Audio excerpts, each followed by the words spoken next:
మోడీ గారికి 6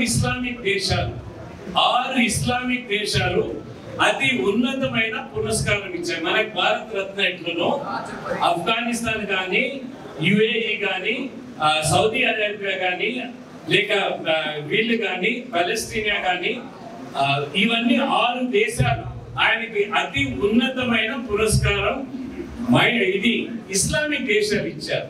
ఒకవేళ మోడీ గారు మైనారిటీస్ వ్యతిరేకమైతే ఇస్లామిక్ దేశాల్లో ఆయన పురస్కారం ఎందుకు ఇస్తారు? ఒక్కసారి మైనారిటీ సోదరులంతా ఆలోచన చేసుకోవాలి.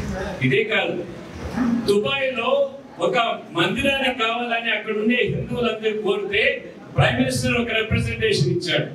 ఇక్కడ ఒక మందిరం కట్టుకోవాలి మేము దుబాయ్ లో, యుఏఈ గవర్నమెంట్ అడిగితే ఒక మందిరం కట్టుకునే దానికి 27 ఎకరాలు ప్రభుత్వం ఇచ్చింది. 27 ఎకరాలు ఒక మందిరం కట్టుకునేదానికి ప్రభుత్వం ఇచ్చింది. ఇక్కడ మైనారిటీలకు వ్యతిరేకం చేసేటువంటి ఎందుకు చేస్తారు?